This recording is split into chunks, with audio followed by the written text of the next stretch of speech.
Hey guys, just a pretty casual style update this week. I've just changed a few things. I've tweaked a few elements of my routine and I've changed what glasses I'm wearing again.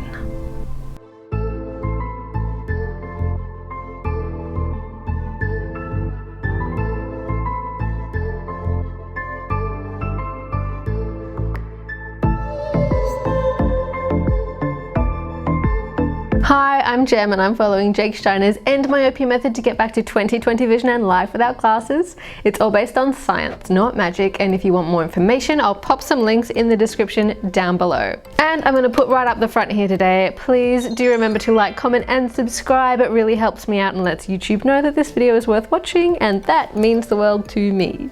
Some people who are following my journey are going to hear that I'm changing what glasses I'm wearing again and just bang their head against the wall in exasperation. It seems like all I do lately is change my glasses. I'm just not patient enough to wait. But even though I only changed my glasses just over a month ago, maybe 5 weeks ago, I think it is important that I make another adjustment, that I don't just keep going and see these 3 months out with the correction I changed to, because I changed to an equalized correction of -1.75 for each eye, and I've been working with that for about 5 weeks and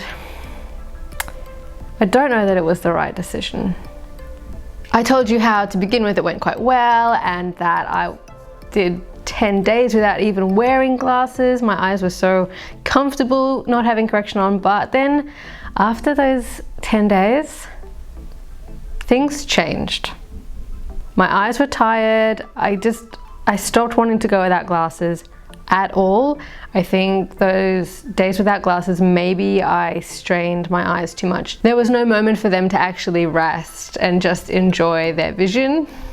I was demanding a lot from them at all times, and oh, so typical. I thought this might help speed things up. Sometimes I don't follow Jake's advice and I'm not even aware that I'm not following Jake's advice. It's not until afterwards when I listen back over things that Jake has said and I realize he told me not to do that. I didn't have to learn that the hard way. And I've listened to Jake say these things before, but I guess they haven't sunk in the same way until I've tried them and they don't work. And then I hear him say it and I'm like, yeah.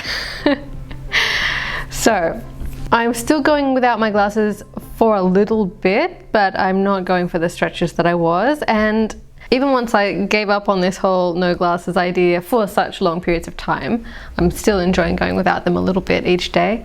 I thought my eyes would be relieved, but my left eye kind of had some pain. It was struggling with dryness. I couldn't active focus with it anymore. So I thought, okay, I really need to treat my eyes well. I'm only working part-time and I'm meant to be writing a thesis this year, but my supervisor suggested that I defer it till semester 2. So I'm working part-time and not studying this semester. So I have quite a bit of free time. And I realized that I have the perfect opportunity to get distance vision almost every day, to get those 3-hour walks in. I have this golden opportunity that so many people are sad that they can't do, and they think if they would just had the time, if they didn't have to go to work all this time, they could do it. And here I am in exactly this situation, not taking full advantage of it. So for probably the last 4 or 5 days, I've been going for 3-hour walks outside, active focusing, and just binge listening to the podcasts really, which has been really helpful because I've been hearing Jake give advice to people and thinking, oh, I needed to hear that. In the course of these 3-hour walks, I thought this is really going to do wonders for my eyesight. This is going to release my ciliary spasm. This is going to make my left eye so happy. And I noticed it kind of didn't. I still couldn't active focus with my left eye at any significant distance. Like when I was walking around, I couldn't active focus on power lines, on signs. I couldn't clear them up.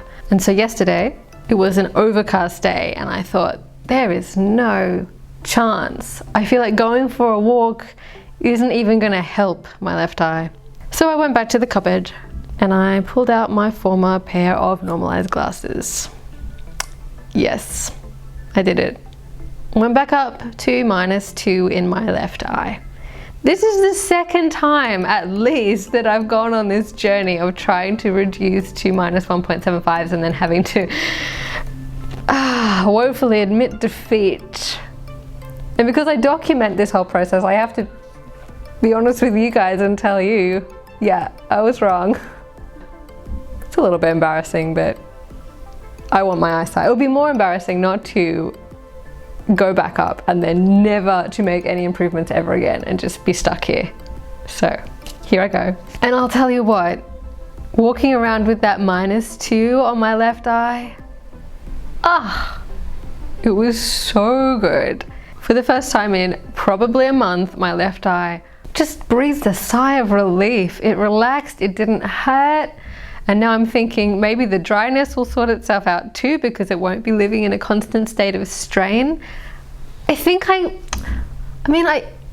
do understand the idea of strain, but I think I wasn't really considering the fact that too much blur for distance vision was also strain. I was only thinking of reducing close-up strain, so my ciliary spasm wasn't existent. But giving your eye too much blur for distance also creates strain. It's like asking a newbie at the gym to pick up the heaviest set of weights and then watching them injure themselves and saying, you should try harder. So going back up, even though it's kind of the wrong direction, it feels so good that I am almost as excited about this as I would be to be dropping diopters. I'm excited to be in a different pair of glasses, stoked. It's going to be so lovely. So I'm going to be very interested to see how my left eye responds to being given the proper stimulus once again. I'm also really loving the fact that summer is over. I know for a lot of people they get most of their gains in summer, but I moved to a really hot place and summer was like 40 degrees Celsius and I was dying. So things have cooled down now. For the last 5 days it's been about 23 degrees and it's been glorious, and I've been going out for my walks and it's something that I couldn't do in the heat of summer. So I don't know, I'm hoping maybe autumn and spring will be my exciting moments. But while I'm sorting out this strain issue, I decided to also reintroduce my differentials. I haven't been using differentials for a fair while now, like I think probably for the last 3 months. And even before that sometimes. But I've decided to reintroduce them because I am leaning forward and I do want to make sure that I can easily stay at more than 50 centimeters away from my screen and not get neck pain and back pain and not have that extra close-up distance when I'm thinking that because I'm on a computer, not a phone, that I'm getting a reasonable distance between my face and my screen. But without differentials, I'm not sure that that's true. I think there's a lot of creeping forward. So I got out my differentials. I had an equalized correction for my differentials of 0.5 negative and another pair of negative 0.25. But because I am doing back to a quarter of a diopter difference between my eyes for my normal eyes, I popped out a lens and popped in a lens, which was easy because the lenses are thin this time. So I have minus 0.5 in my left eye and minus 0.25 in my right eye. And do you know what? I'm finding it really hard to wear differentials for the first time. It kind of clears up some blur, but it seems to distort things as well. So I guess my eyes are used to not wearing differentials for close-up. I'm not sure, but I'll keep trying for a while because it does mean I can sit a bit further back. I also picked up something that I hadn't picked up before from listening to all the podcast episodes and hearing Jake talk about peak correction. I have the feeling that this is talked about a bit more in the Back to 2020 course than just casually in the freebie stuff. So I don't want to give away any trade secrets or anything. I think the reason it's probably not so well known is because it's more a pro topic. You have to know what you're doing before you mess with it. But peak correction, from what I understand, is a correction you wear on your best day, when your vision is at its absolute best. So on a bright sunny day when you have no ciliary spasm and you're not doing a lot of close-up work and you put on your normalized and things are practically clear, but you know that on an overcast day or on a day when you've had less good habits, it won't be clear. So you're not ready to change, but today you're not going to get the good stimulus from wearing your normalized. That's where a peak correction comes in. Pretty much your next pair of normalized, the pair that you're waiting to change into, which occasionally you can wear, but not too much, because then you'd be changing. So I definitely have that pair, and I know that my right eye would be super excited for it. And I have been wearing the -1.75 on my left eye a fair bit lately, and for a while it was pretty good until I overdid everything and strained my eyes. And so I'm going to try and start incorporating this peak correction idea. Obviously not all the time, and not yet, because I've just gone back up. Although it's a pretty sunny day today. But I have also been on my phone a fair bit this morning because my sister released her second single. Just like smoke we rise up, ashes to ashes and dust to dust. Just like smoke we rise up, like ashes to ashes and dust to dust.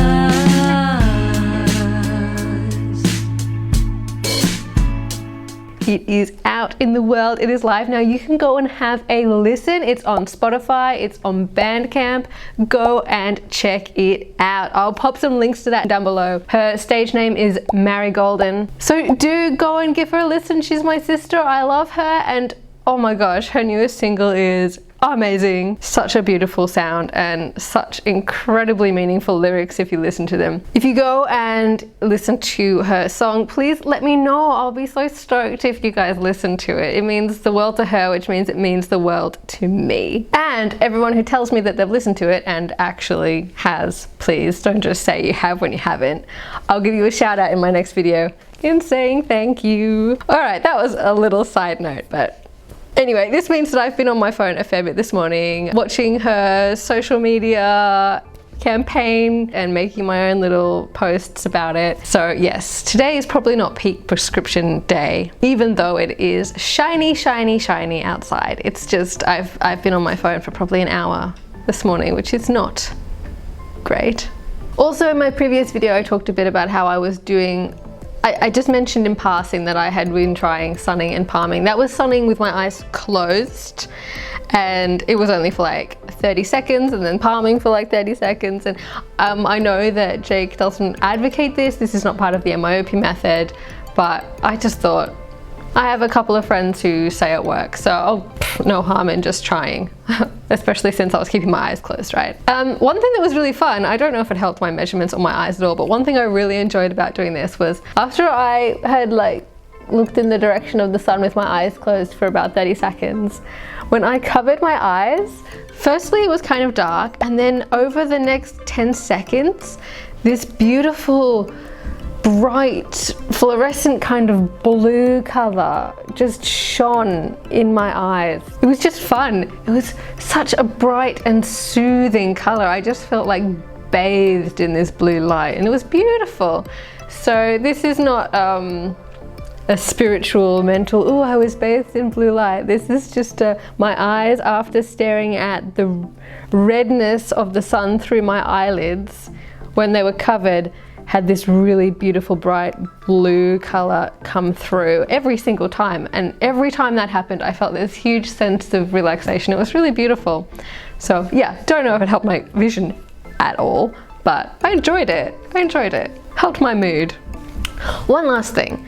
I took up badminton about 7 weeks ago, and I'm loving it so much, and it makes me realize how annoying my glasses are. They're always slipping down, and I'm constantly having to do this and move my head in different ways so I can see through my glasses, and it's so annoying. And I think realizing how annoying glasses are is really helpful with motivating you to get rid of them. Not immediately, like not just get rid of them, because then I couldn't see to play badminton. I'd be very bad, but just gives me that extra motivation of why I want to get rid of these glasses. It's not just to say that I can do it. It's not just to prove that it's possible. I actually would like not to need to wear them, please. I was also thinking, what else could I do that was fun? And Thinking back to when I was a child, what would I have wanted my parents to be like, hey, let's go do this, like in school holidays and stuff. And one of the things I really loved was those times when we got to go swimming, like especially at a pool or something. And there is a pool in town here and it's very accessible. It's quite near my work. But then I was thinking, I have glasses. That'd be annoying. And that was a helpful thought again, because yes, glasses are annoying when you want to actually live life. They might be fine when you're just sitting on a screen. They're not actually causing you much bother because you're not even really aware of anything except the world in the digital screen place. But when you try and get a life outside of a screen, my goodness, you just keep realizing how annoying and debilitating glasses can be. I looked up some other things that I might be able to do instead to add to my badminton list, but things that I thought would be really good for my vision, like darts, archery, they are all on at the exact same time of the week as badminton. You have to pick one. Not pleased. Anyway, I might have to buy my own dartboard. Although it's so much more fun to play these things with other people, and when you have to go out away from your computer, so you're not having to choose between playing darts by yourself and your really addictive addiction. That's my little rant, my little update, my little blah, blah, blah. I hope you guys enjoyed this. This is a very casual one, but I just wanted to chat with you and keep you updated on what's been happening for me. Please do remember to go and listen to my sister's single. I'll be so excited if you do. And just before I go, you might have noticed at the beginning and probably again at the end of this video, I'm dedicating this video in memory of Hanny from the forums. She recently died, and it's a very strange thing to be sad about the death of someone that you've never met, but for it to hit you in such a personal way. She was such a present member of the forums, and still whenever I post, I keep expecting her to reply, or I keep seeing posts that she made that I haven't caught up with these threads yet. And so it's so confusing, because in a way it's like she is still there, she's still saying new things to me, I can still hear her voice, she's still part of the conversation, but she's also gone. I'm gonna miss her a lot.